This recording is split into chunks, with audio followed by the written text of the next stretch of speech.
I'm a good lawyer, and I want to win.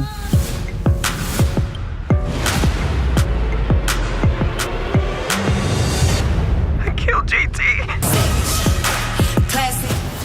Hello, everyone. Welcome to the Spot Real Talk. My name is Tiara. I'm Tiffany. And I'm Ron. And we are here today to talk about Reasonable Doubt Season 2.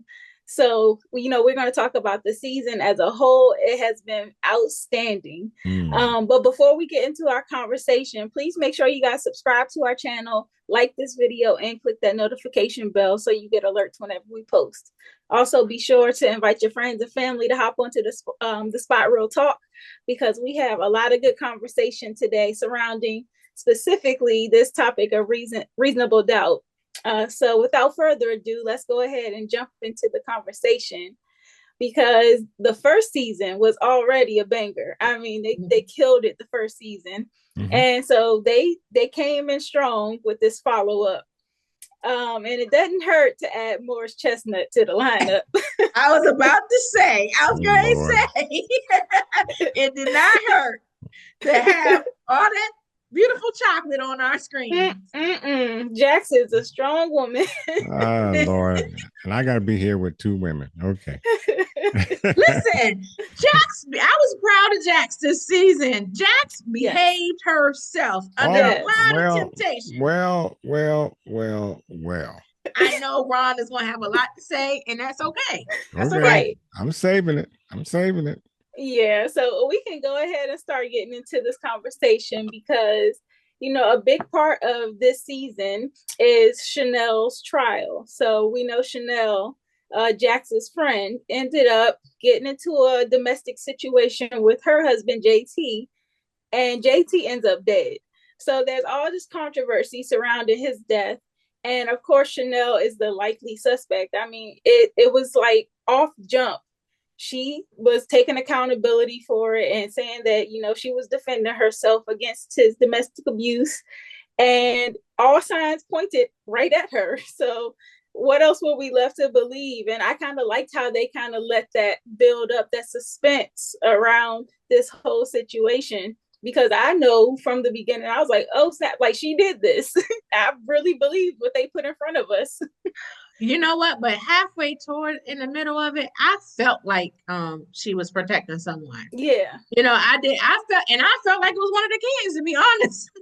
I was like, when I think about who you would protect and who someone would go down for, a parent would do that. And so I was like, when she didn't want to, when she was kind of being resistant to some things about talking, and she was being she wasn't being as responsive as someone who was really wanting to be found innocent, like somebody who was just like emphatic that I'm innocent and this, that, and the other. Her behavior, and I was like, she protecting somebody. I was like, somebody, because I was like, if that was me and I know I didn't do it, I would be trying to pull out all the stops. Right. Well, okay, let me jump in here for a moment. First of all, while I agree with you that there were bits and pieces and instances where I was saying, okay, there's more to the story than what we're watching. But what I didn't understand, there are a couple of things I didn't understand, but the first one is, you're going to hightail out of town with a new lover. I mean, if that doesn't make you look guilty, you should have gone to jail just for that. So, right there is enough for you to just go to jail, because that's about the dumbest thing you can do. Second of all, you explained to police and you explained to Jax that you struck JT, but JT was struck from behind, and you said he was strangling you.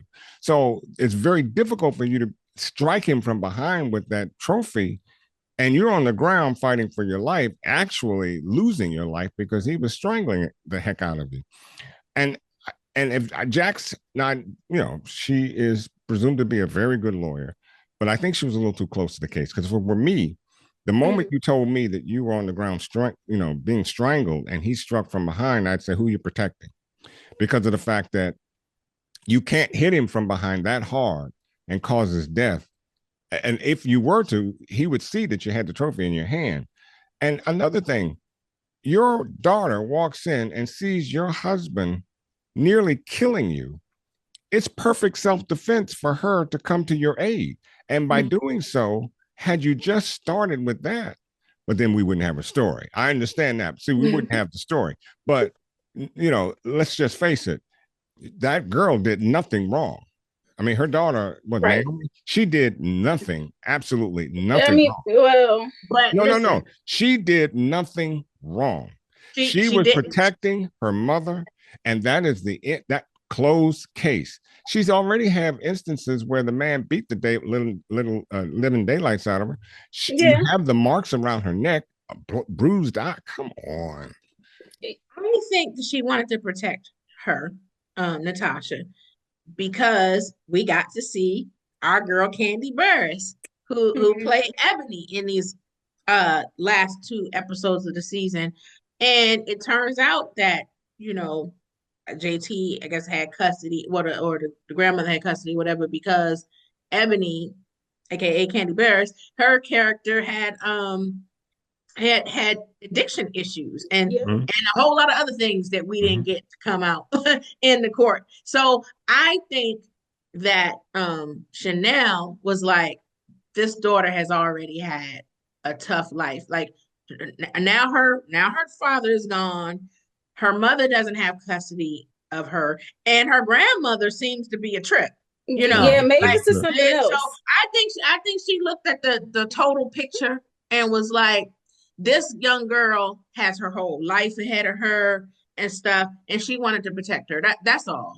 I got that. I mean, I'm not arguing her emotional aspects of wanting to protect her, but what I'm simply saying is the trial should have been a whole lot shorter because she did nothing wrong. She was. I mean, to me, she should have her daughter should have gone to jail if she just sat and allowed her father to strangle her to death. I'm just coming straight. Listen. No. I'm coming straight with this.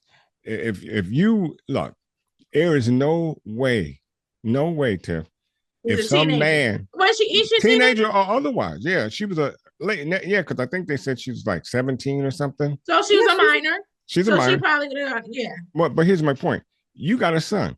If somebody is on top of you, strangling the hell out of you, that's tell me that your son would sit there with a toothpick, picking his teeth, trying to see who's going to come out of it. Right. I understand completely what you're saying. That this could have been a self-defense case. However, you don't know how the jury is going to rule, because as Jax eloquently stated, it would have never gone to court. Because my point is, we don't know that. We don't know that because self-defense cases.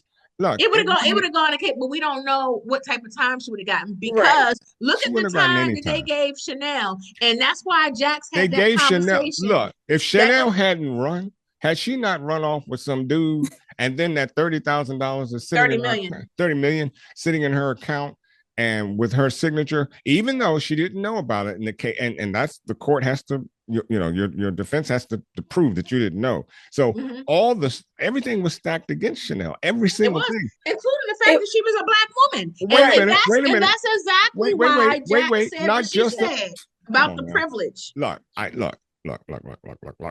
Okay, I know she's a black woman. I know that, but even black women have a right to protect themselves. And it's so evidential what that man was doing to her, because he's done it time and time again. And number 2, but here's the most egregious part of it all. Your behind ran away with your boyfriend or friend or whomever. That cannot be defended. That can't be defended. I can't defend that. But I think that she was like, he was promising to love her and stuff, and she thought that she was going to run. Yeah, it was stupid. That was stupid. That was girlfriend almost lost her home. Her home. Her cousin. Her cousin. Yeah. Her cousin. And now, not only is she losing her home, she's losing her marriage after it. So I was like, yes, she messed Sally over. She screwed her over real What bad. was that about? Well, tell me what that was about from your emotion. I don't know. Sally, I would have tried to help, but I'm like, to put my house up. I mean, especially. She talked to her husband, and her husband told her no, straight up. So for her to do it anyway, after her husband told her no, I was like, sis. I was like, and her husband is a good man. He is. we saw him from the first season, and when he was the one that was telling Lewis, like, you know, when JT was trying to get him to cut up at the party, what's Sally's husband's name? I forgot his name. But bro was like, I think we should leave. Like, I'm leaving, and I think you should too. So that told me that he was a stand-up dude last season. So he's for her justified. to do that, it's justified. In treating so her how she has been. Well, I mean, you know, yeah, and here I go trying to be emotional, but I understand, you know, her back being against the wall. That's her girlfriend, but here's my point with Chanel, which really, Chanel, as fine as you are, you tick me off, because I'm saying your girlfriend puts her house up, and you decide to jet. Now, I understand your predicament, but you didn't make it any better by running. That right. And knowing that you had to have known that if you jump bail, they're coming after your cousin's house. You have to know that. Yeah, she was demonetized. She get the hands for that. She does get the hands for that. And she was demonetized because old boy was pillow talking. He was in her ear and doing some other things. So that's why. So that he didn't ask her to run. Yes, I don't recall him. I recall him running with her. Homie was cutting a deal on the side. Remember, the other guy that ended up getting pinched was shaking him down, and so that other guy was trying to get to JT's money through him. But he really was in love with Chanel. Oh yeah. But that was part of the plan for them to run away and for him to get his hands on her money. I think more or less that was her plan to let's get out of here. And he was like, hey, I'm all for it. I'm not sure, you know, but even if it was his plan, it was a dumb one. But I do kind of understand Chanel's reasoning too, especially with how they flipped her in the media, because the media is so powerful. And that interview, like, it really painted her in a certain light where it was a lot of doubt cast on her and her story. So I feel like, you know, put the daughter in those shoes, Natasha. Like, you are a 17-year-old, you're in the media trying to defend yourself. You have a mother who has an addiction problem. Your father you just killed. So it's like you have all of that on you as a burden, and you're trying to fight for your life at the same time. Like, I can see why, you know, Chanel did what she did. After a while, time went by. The first thing she should have done was call an ambulance. I mean, because he would have been dead by the time the ambulance got there anyway. Exactly. So, and then, you know, you call the police, you call an ambulance, and you say, hey, he was trying to kill me, and my daughter protected me. I mean, the evidence is right there. Her fingerprints are on the weapon. You look battered and beaten, and not to mention the marks around your neck. So, I mean, this just wouldn't have been a reason for them to. It just wouldn't have been a reason for them to. I mean, for the police to believe something else. But they would have to have something else to go on, and that would at that point in time. The daughter though, living with that truth, like that being public, that she killed her own father. Like, that's gonna live with her for life. I think she's got to live with that anyway. From that too. But she's got to live with that anyway. That's her own internal struggle. Nobody knows that outside of the family and the folks involved with the trial, really. They would have given her. The public isn't privy to the fact that she killed her own father. So Natasha, she didn't kill her own. She had to go to trial. She protected her. She protected her she mother. Still killed him. She still killed him. Well, I mean, in the event that he died, but the mere fact that she did only what she could do was protect her mother. Now, how public opinion would look at her differently, but for doing that, then y'all got to move to another state. I don't know. I think if I'm just putting myself in Chanel's shoes, if my child did something in defense of me and ended up killing somebody, I would try to protect them too from that type of scrutiny. Yes. Because that's something. It's one thing to battle that in private internally. Okay, but to have your own the public and friends and people that you don't even know scrutinizing you for defending your mother. How else would you protect her? Other than telling the truth, how else would you protect? Would you do what Chanel did? Yes. You would. Listen. I would take the fall for my mother. It's not a fall because Ron, you're saying, like, realistically, the cops should be able to see the evidence and see that this was self-defense and everything. And however, there are real cases with other Black people, Black women. I can give you an example. Santoya Brown, who killed the person who sold her into sex trafficking. Defense. She still served time. I understand. A lot of it too. A lot of time. And you know what? Her lawyer, her lawyer sucked. And number two, her lawyer sucked. I'm telling you, we don't always get the same justice that other people had. And that's what Jax was pointing out to. Tiffany, listen. You No, let me finish. No, because Jax, that's what she was pointing out to Lucy about her privilege, because she was in a similar situation. But you see how she was able to handle it? She was able to get her homies who were cops to help her set the man up. And it was only then that she realized, yeah, I do have resources. She had the ability to talk to the judge and sway the Do you all sentence. remember? Do you all remember the prosecutor said, "You're coming to me," when they came to her at the 11th hour? Because they had just found out. Yes, but what I'm simply saying is this: the prosecutor was exactly right to say, "You coming to me at the 11th hour with this information?" And they said, "Well, we just found this out." Well, quite naturally, she's going to be rather suspect of this information, because remember, after that debacle in court, things went downhill fast for her, and the fact that she rejected the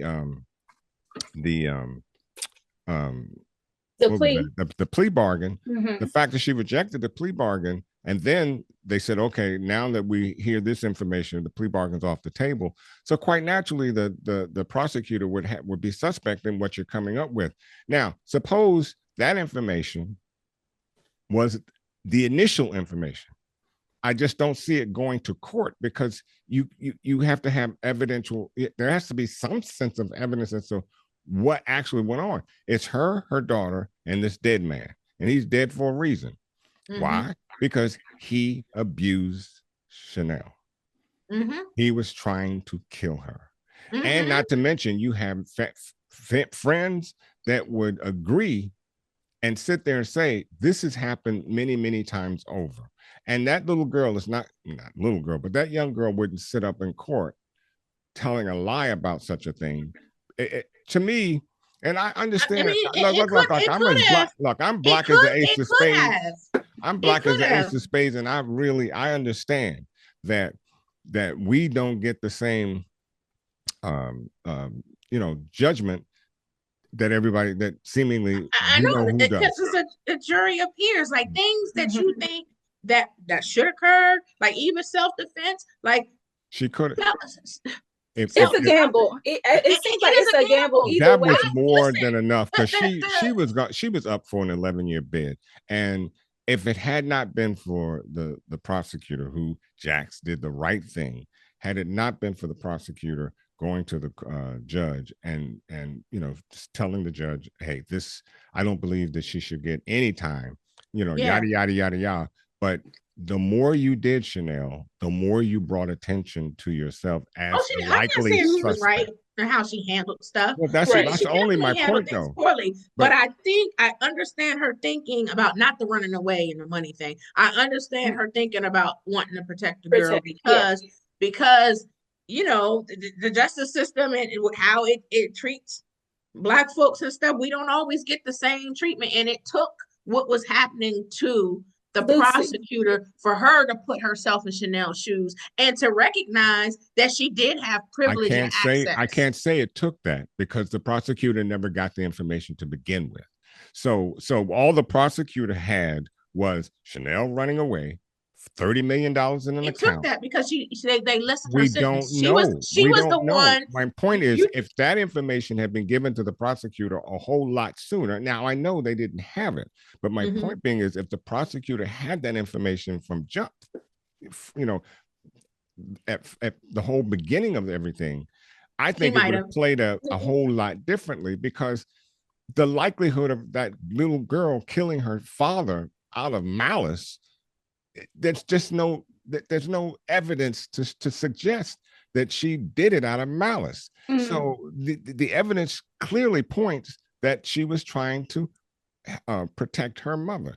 And how could the police go in and see anything else to arrest that little girl would be just. Well, in reality, we've seen stranger things. I'm just saying, stuff that we talk killers about got off when it was evident. But that was a different time. That was a different time. And during that time, you couldn't. There's nothing you could have done to not go to jail and be hung. Listen, I just quoted you, Centoya Brown, who but was that's not our time. But it's sex trafficking. Yes, that was self-defense. That should have been a self-defense case. And it was another case where this woman shot her husband in the garage or something. I forget back. It was years ago. Should have been self-defense, but again, if he's not over you, if he's in other words, where's the threat? Her threat was imminent because he was sitting on top of her, choking the hell out of her. That's imminent threat. So you either gonna kill him or he's gonna kill you. Mm-hmm. And I don't know anybody gonna sit there and say, "Well, I think I better let him kill me because I don't want to go to jail." No, I mean, listen, the daughter did what she had to do. Yeah, exactly. She wasn't even trying to kill her dad. She was just trying to stop him. Stop him, and that's my whole point. It wasn't that she was trying to kill him. She just picked up the first thing she saw and tried to get her dad off her mother. And I can't. Anybody could see that a different way. It's got to be. There's something wrong with you. You got to be. Still might have done time though. She still might have done time. And her life is what? Just started. You have a right to self-defense, Tiff. You can't just tell me you're going to do time for the. You have a right to self-defense, but you can see how sometimes these things can go in another direction. Because if this were real, girlfriend would have been in jail. They could have argued that Natasha didn't defend herself; she defended her mother. And in doing that, they could have given her a manslaughter charge, involuntary. Yeah. They could have. No. They could have. Involuntary, no. The reason she got involuntary manslaughter because there were two ways you could go with this. In fact, I think the prosecution was a little heavy-handed to even have a first-degree murder charge because there was nothing to show that she. Well, they were trying to say it was premeditated. It was premeditated because of the money and because she ran. Yeah, that's why they said it was premeditated. Exactly. So you had two counts: premeditation and involuntary manslaughter. And typically, involuntary manslaughter under those circumstances, because for instance, you can be in the street, somebody jumps you. And you all get to throw down. You hit her, she hits her head. You can go to jail for involuntary manslaughter, even though you're protecting yourself. Exactly what I'm saying for Natasha. But it was the imminent threat on her life that makes that difference. But we're talking about Natasha, though, not with Chanel. Because if she told the truth and said Natasha did it, they could say, okay, your life wasn't in danger. You were just trying to come to the aid of your mother. You still killed somebody. That's not involuntary. You still have to face the consequences of what you did. I beg to differ. If any of you out there are lawyers, please. Well, they could claim self-defense because I'm about to talk about a real situation. I've been going down the rabbit hole watching all this stuff about King Von online, and it talked about the guy, Lil Tim, who shot and killed him. He just got off on self-defense. And he was, that situation, how it goes. King Von was fighting Quando Rondo or whatever. And Lil Tim let off the shots that killed, allegedly killed King Von. He was let off because it happened in Atlanta. Atlanta has the stand your ground law. And he got off. Well, I was gonna say it makes a difference where you at. It's a lot of factors. It does make a difference. It makes a difference where you're at. It makes a difference how much money you got. It makes a difference where you're at because Trayvon, I thought that his killer should have been convicted. However, he was able to claim stand your ground, even though he was the one that basically stalked Trayvon. And Trayvon had to defend himself. And that's what I say. Stranger things have happened. That's what I'm saying. Stranger things have happened. Chanel going into protect mode. Like, let me protect this child. Yes. But we spent a lot of time on this. I want to ask y'all about Corey and Jax, because they teamed up for this case, and there was a little feud going on at first. There was some, I guess Jax was feeling a little threatened by Corey coming into her office and, kind of infringing on things, but ultimately they were able to work it out, and they got a favorable outcome in this case. But only, I feel like, because Lucy did her thing behind the scenes. If Lucy had not done that, this could have been another loss for both of them. And here they both are kind of coming off the heels, Jax coming off the thing with Damon. And then, of course, Corey had his own situation with Isabella. Mm-hmm. And so that could have been a major blow for Isabella's situation too. But I'm like, dang, why? I mean, they're clearly very good lawyers, and they argued their butts off, and they did their thing on this trial, but they were not about to win, because, Chanel was about to still do time if Lucy hadn't asked for that leniency. I think it would have been probably more detrimental to Corey than Jax. And I just simply say that because Corey had Isabella case going on, and he took this on, and he had probably bitten off more than he can chew, trying to win over the favor of his dad. We've had those situations all the time. And his dad certainly would have looked at him as not the lawyer he is, and he would have said something to the effect, "You're not as good a lawyer as you thought you were, or as I thought you would be," or what have you, anything like that. His dad was a trip. Yeah, his father was. And it seems like he was, just dead set on trying to please his dad. Unfortunate as that is, because he seemed to be a very, very good lawyer, and I don't think Jax could have handled that case by herself anyways. Well, I was going to ask y'all, do you think the outcome would have been different had Jax been first chair? Because, she's just coming off this big Braden win. She got a lot of notoriety she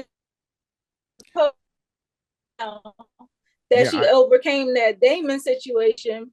But, Corey still hasn't had his big win since Isabella's thing. Of course, he got her husband off, which he felt guilty for, we found out.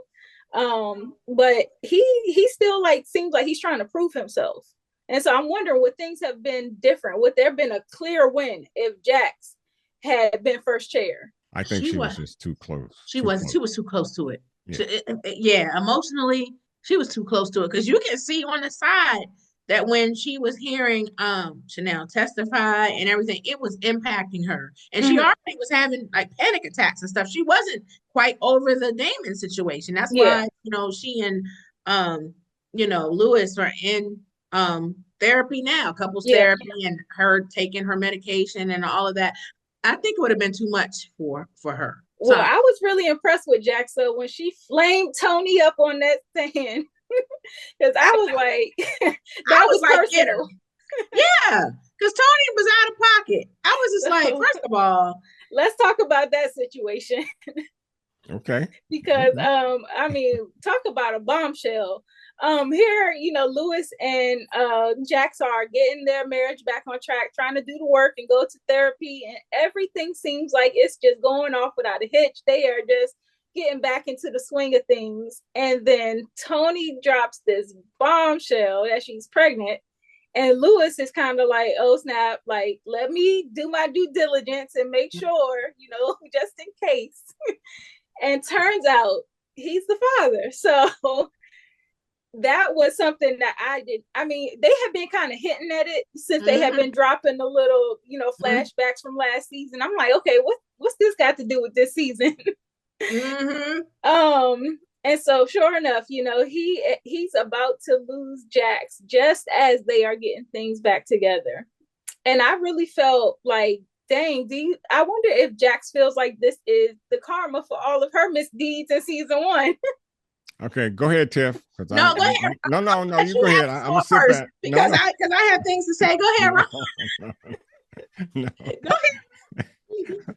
Okay, you want me to go first? Get my drink. All right. Here we go. First of all, Tiara, spot on. You all in this weird relationship kind of thing. Your husband watching you having sex with another man. This kind of thing. What kind of craziness is this? And then the only thing I can say where Lewis went, had one of those, moments of not clear thinking is Jax asked you, she knew you were messing around, but she asked you, was it somebody she knew? You said no. Okay. While I can understand you saying no, you can understand it. Well, yeah, I can understand it because had he said yes, and then she said who it, I mean, he lied because he didn't want her to know. See how men No. See, there you go. This is why I didn't want to go first. This is exactly why I didn't want to go first. Go ahead. What I'm simply saying is I understand him saying no because he didn't want to say, hey, yeah, I'm fooling around with your friend.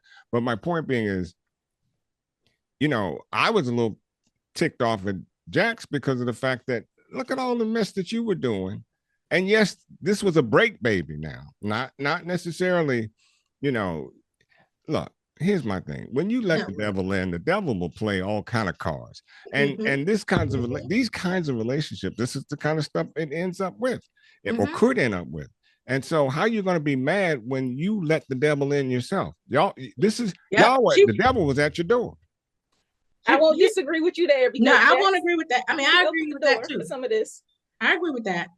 But he was out there raw dog. He came back there with a baby. A baby. That's a big deal, And the thing is, I was proud of Jax because she had a weak moment and she could have run right to Corey, aka Fine Behind Morris Chestnut. And that would have been a struggle for me to resist. And she did. She almost succumbed to that charm. And she did. And she decided to do the work and recommit to her marriage and go to therapy and stuff. So I was proud of her for that because I was like, she was raggedy last season. She showed a lot of character development. She showed a lot of So I was like, she stood on business this season with that. Like she decided that's hard to accept another child, in your marriage because they were already reconciling and on track. And then they were going to have to think of a way. Well, she said that's your thing. But they were going to have to tell the kids about another child and stuff.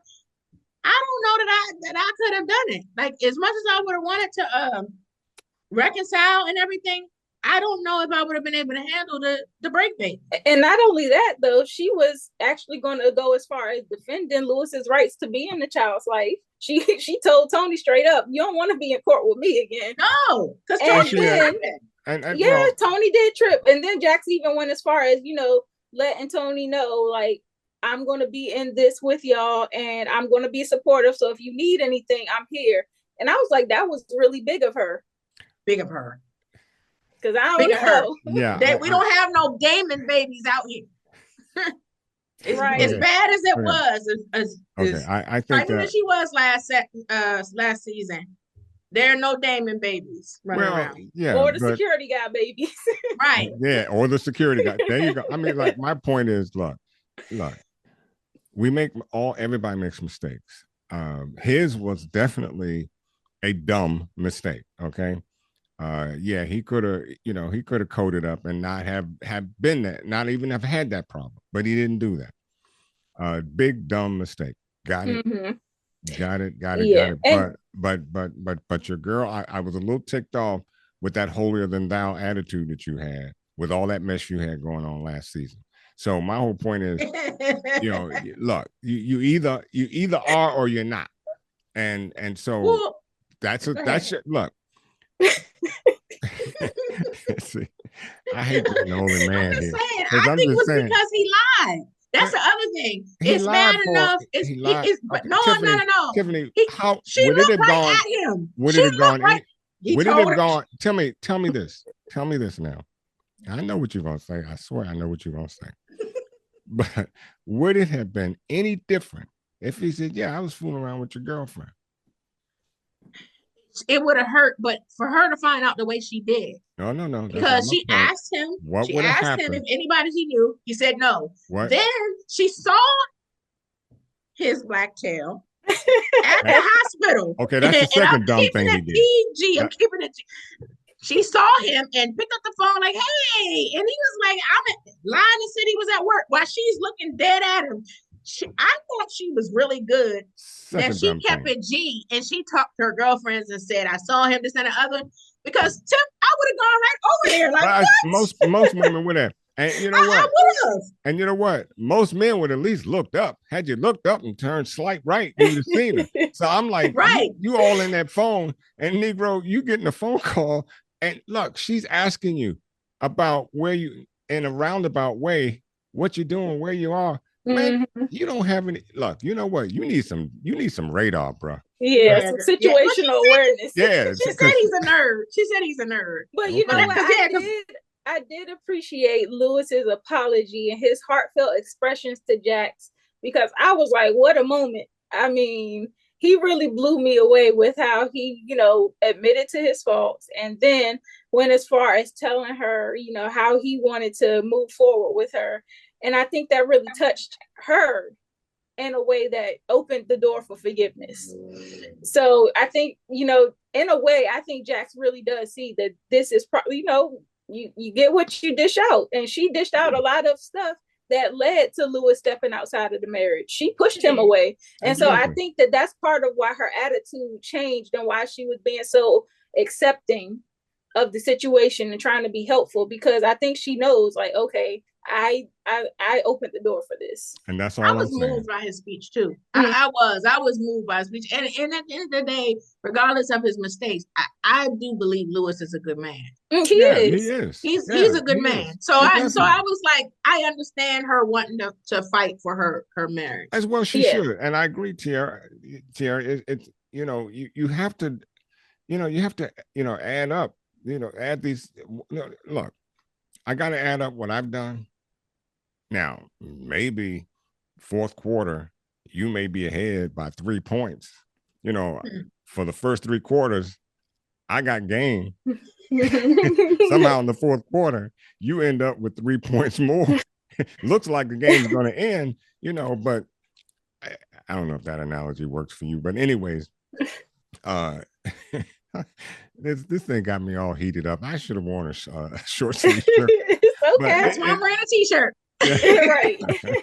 But he made two really dumb mistakes. And the first one, I do agree, not saying to her, yeah, it happened to be Tony that I was fooling around with. I don't know how that would have, to me, Jax would have taken that a whole different manner.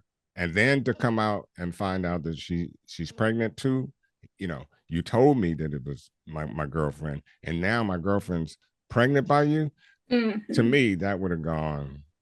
Yeah. Go ahead, Tiff. I'm sorry. Like I said, I don't really think they were really girlfriends. I think because their daughters kind of hung out and stuff, and then like parent teacher, like when they dropped them off. So I think they were acquaintances and they were cool, but it's just that's still too close for comfort. Right, it's too close to home. Yeah. And at first I was questioning their decision not to tell the kids before the baby arrived, because I'm like, you don't just spring that on them once the baby's here.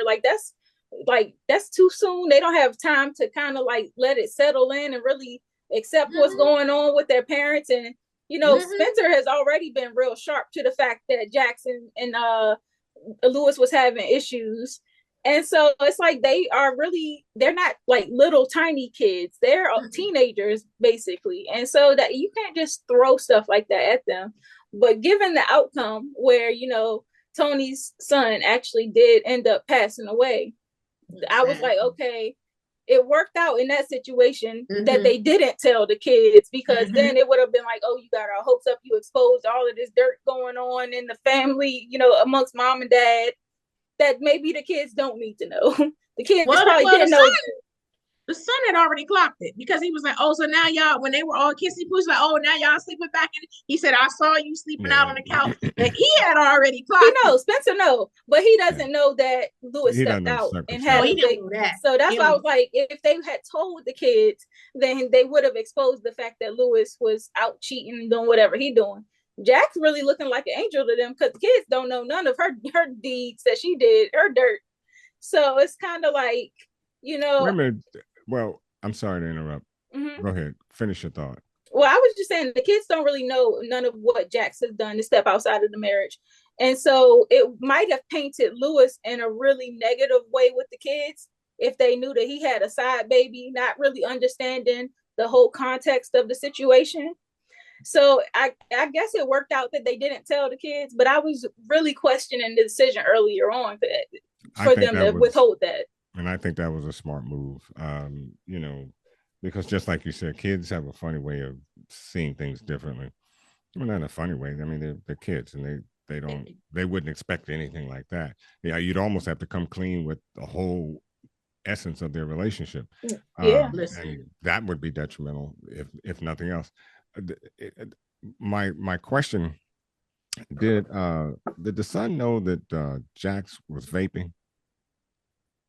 He was what? No, he knew she was smoking. He knew that she smoked. He didn't know cigarettes. she vaped. He didn't know she was okay. Okay, because it was funny when they discovered that he was vaping. Yeah. And then Lewis said to Jax something to the I don't know if I'm saying this correctly, but he said something to the effect, "Well, that we vape, so." Well, no, the Spencer called out. He was like, "Well, mom does it. Like that's what I said." So and Spencer she was like, "I'm grown, right? Yeah. She is grown, but again, hypocrisy, right? Mm-hmm. And they need to get a tight rein on them kids because their jobs are pulling them away from paying attention to what's going on in the household. Spencer's little girlfriend is a trip too. Yeah, listen, and, Naima is feeling real overlooked. Like she kept saying, "I feel like I'm invisible, y'all." Love Spencer so much, y'all pat him on the back and go to all his stuff. But I'm like, I'm not even here. Listen, they both, teenage. Because you see, before, remember Spencer walked in on her and she had a ring light and had her shirt tied up and she was doing her little TikTok dances and stuff. So I was like, and he went in there and he even told us, big bro, like, you better untie your shirt and stuff before I tell on you. And then she clocked him and was like, yeah, and I'll tell mom and dad about your stash. And that's just right on up. And like you said, his girlfriend, that party they went to, he was vaping. He could have been doing worse because they were doing coke at that party. And pills of some sort, but all types of stuff. She at least said that she wasn't into the heavy stuff. So it seemed like the two of them were just, whatever. But I agree. But first of all, let me say that season 2 was spectacular. I don't know what season 3 can bring, but they got a lot of work to do to build out this season 3 because season 2 was. Now here's the other thing about season 3, if there is a 3 one. Okay, I think I said my boy made 2 mistakes. He actually made 3. Okay. Now you all up Tony's butt, trying to see the baby, trying to get with the baby, want to do this with the baby, yada yada yada. Now the baby's dead, and you don't want to be at the funeral. Yeah. I mean, I don't understand how Tony doesn't understand the grief process. Like everybody don't want to be at a funeral and like facing the situation. I understand it's his son, but it's also a painful situation. And we talked about so many times that people handle grief differently. Yeah. Her way might be, memorializing him and having the ceremony. It seems like for Lewis, his way is to maybe like isolate, feel all his feels. He don't maybe want to see the reality. It's from looking down in the casket at your dead son for him. It may not be, but I think this time I think I saw Tony, I felt more for Tony than I did for Lewis because I did too. I understand why she's pissed because it's like you inserted yourself into the situation. Exactly. When I told you I had it under control. So don't trying to see it all the way through. Exactly. I get why she's pissed. Yeah, I get that too. But to sue him, I was like, okay, sis. I think she deserved her hands for that. Here we go again with this legal stuff. This because I'm like, how you gonna say what grounds are you suing them on? Yeah. What are the grounds? I don't. That's where I think emotional distress. I don't know. No, Yeah, I have no idea. I mean, like, I can't wait for season 3 just to see this ridiculousness play out. Well, could they, because the baby was really premature, it seems like, could they say that the stress of them, I feel like she's going to try to say that they induced a lot of stress on her and it caused her to have a premature labor and led to the death of her son. That is hard. That's not fact finding, because you can't go back and I feel like that's what she's going to do, though. I mean, she's going to say, but listen. My brother and I, twins. We're identical twins. Yes, I have an identical twin. I'm letting you all know now. But we were born in January. We were due in March. Mm-hmm. So, we were at least 8 weeks premature, and we had to stay in those little hot boxes, little incubators, and whatever those things are, until we could gain weight, because we were extremely small, and it wasn't the stress that caused it. It's just that's what happens sometimes. How you can determine that the stress that she had, and it certainly wasn't necessarily Lewis's fault that she had the stress. Actually, you laid down with Lewis, and you allowed Lewis to not be coded up. So he, I mean, come on now. I mean, where does the? Well, we know the reality of the situation, but that don't mean she ain't gonna use that as an excuse. Yeah, it seems like you must got a lot of money, but you must Tony, got a lot of money to go to take somebody to court on a frivolous note like that. Yeah, it is frivolous. Oh my God, it is. It is, and Lewis was going to, once he found out that he was the father, he was going to appointments and stuff. Exactly. And he was there every day and stuff like that. So he was trying to be present. And so I don't understand how, how she can say, well, I know she was on a stand. Maybe she's going to say that and try to use that, against Jax, because she had to testify in that hearing. The baby was born that did okay. But lady, you mess with a married man and to keep it real. Talk about stress. Okay? And to keep it 100, like she was throwing it at Lewis. Exactly. Last season. Two married men. That's two married men for her at this point. Plus JT too. So yeah. Tony can get the hands. Yeah, Tony. You may have been under, you may have been under stress, but it was stress caused by you. Brought it on herself. So it looks like that's what's going to be the one of the storylines, because I can't see them using that for all of season 3. Might be something that leads us in early on. But I wonder if Lucy's situation is going to come back up, because of course she was able to get her husband arrested or whatnot. But I did fear for her life, I did too. Yeah, and I'm like, is this about to be another murder situation? Is somebody about to get killed? So I don't know what other storyline they will introduce, but the one with Tony suing them can't be the only one. No, I don't think so. Well, it looks like Sally's hubby, it sounded like he won out, because they did go to the couples therapy and stuff, and he said uncoupling. Yeah. So he said. So it sounds like he's done for now. Right. We never know what could happen, but he has a lot of reason to be pissed with Sally. So yeah, he does. I'm not mad at that. He got cold on her though, because you say what? He got cold on her. With the little. She threw it at him, and he took it. Yeah, he so did, because I was like, he ain't that mad. And then sure enough, he got his. I'm up and out. Oh, rolled out. Roll right on out. But I mean, I can understand his anger, and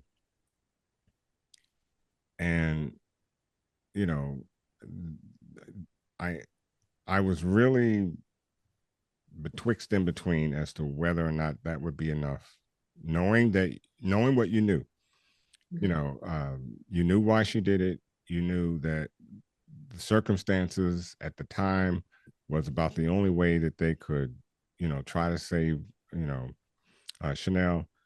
And yes, she went against your better judgment, but I'm not certain how divorce fixes that.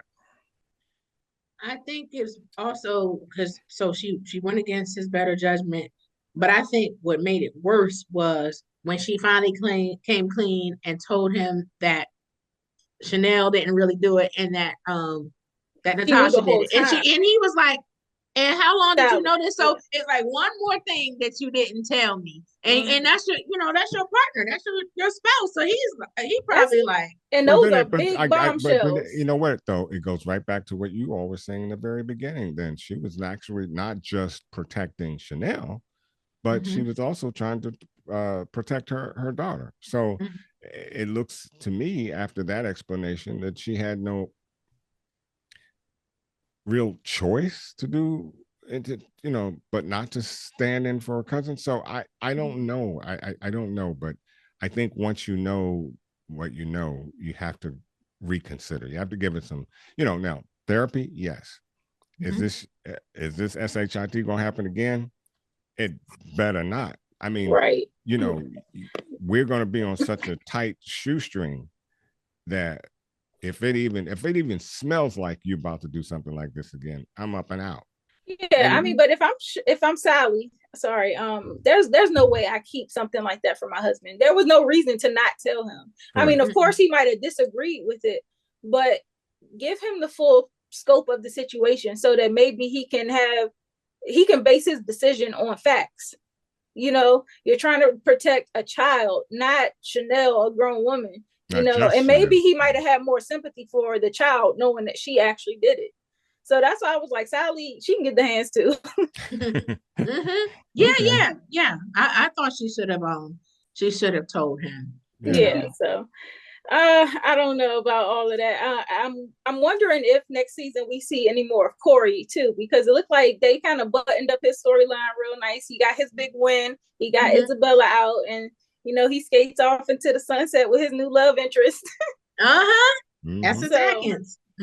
Yeah, so I was like, I don't know if we see him next season. Of course, I wouldn't be mad at it. I wouldn't be mad either. Plus, he's shown that he's a good lawyer. Like, he would be a great addition to the team. Like, because remember at first, it seemed like he was angling for Jax. Like, he was almost trying to nudge Jax out of that position because he was, meeting with the partners and stuff. So I think with he and Jax together, they made a good team. So that could be a case be made that he can join the firm. I would love to see it. Yeah, me too. And well, look, we saw Michael Ealy again. Talked about booked and busy. Yep. Coming back with his flashbacks and whatnot. It also looked like the law clerk that Jax had passed the bar, so she got another person on her. And I think her name is Kim. Is that her name? The legal assistant. Yeah, it is Kim. Crystal. Sorry, not Kim. It's Crystal. Crystal, yeah. Crystal and Daniel both, they be holding Jax down. Yeah, they do. And so now that Crystal actually is a license to practice law, she might be a valuable asset next season too. So I was like, okay, they really got a lot going for themselves. I'm looking forward to an announcement for season 3. They better not play with us like this. They better not. A bad habit of cutting these good black shows. I know. They just canceled Kerry Washington's other show that's on Hulu, Unprisoned. So Hulu, y'all better not play about Reasonable Doubt. I guess nothing else needs to be said. Stop playing, Hulu. Stop playing. Right. Nothing else needs to be said, I can save my little subscription money. Right. Stop playing. Right. We should remind them, if they hadn't seen it already, that last season we did interview Tim Joe, who plays Daniel from Reasonable Doubt. We had a lot of fun talking to him. So that's in our playlist, and you guys should check it out if you haven't seen it already. Absolutely.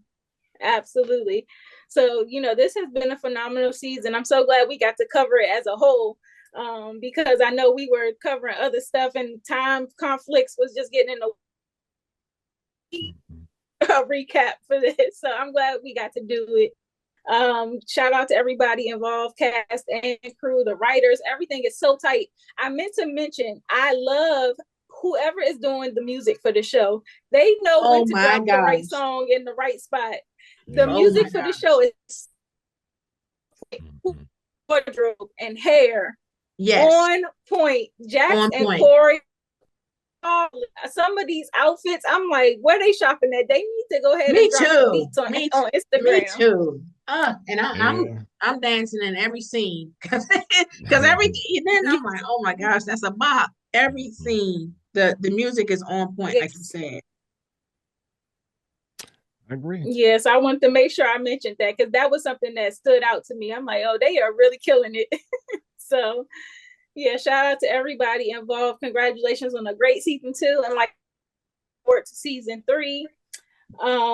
You know, I'm giving Jackson Queen Ball. Do y'all have any other nominations for Game Ball? Game Ball. I'm giving it to Jax. Shoot. Came through. Yeah, she came through and her growth, and she stood on business. She ain't slipped because I thought she was, you know, when Corey had that dream about her, I was like, oh no, right. But it was a dream, and she stood on business, and she stood tall and everything, and she stuck it out with her marriage. So Jax gets my Game Ball. Hey, I'm giving it to Spencer with that talent show. Okay. That talent show act. Yeah, he got skills. He got skills. Yep, he might be getting recruited to join a major label. There you go. Yeah, so awesome. And we already mentioned 1,000 times who can get the hands. We said Chanel can get it. We said Sally. We said Tony. I think I even mentioned Pauletta Washington as Mama. Mama, she can get the hands. Yes. Mama, why does Mama get the hands? For the new boyfriend? Well, I mean, I think she could have been a little more. Well, she did come around because right now she was so busy with the new boyfriend. She really wasn't listening to Jax. Well, I'm not giving her the hands. Well, I think she could have been a you little giving more. her honorable mention. Okay, I'll give her honorable mention. Now, whose mama does deserve it is JT's mama. Well, JT's mama deserves it.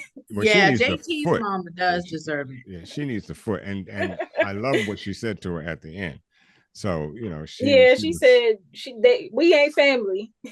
I don't even know if I'd allow her I don't even know if I wanted my kids around her for a minute, you know. Yeah, because she was tripping hard. Yes, definitely. What about the fact that Chanel, like what's his name? Was Aaron? Is that his name? Adrian, the one turned him down. Turned him down. He proposed to her and she was like, no, I'm choosing myself right now. So I was like, okay. I think the fact that he lied about and he forged her signature and had all this stuff going on in the background that she didn't know about, I think that changed her perception of him and maybe some of his true intentions.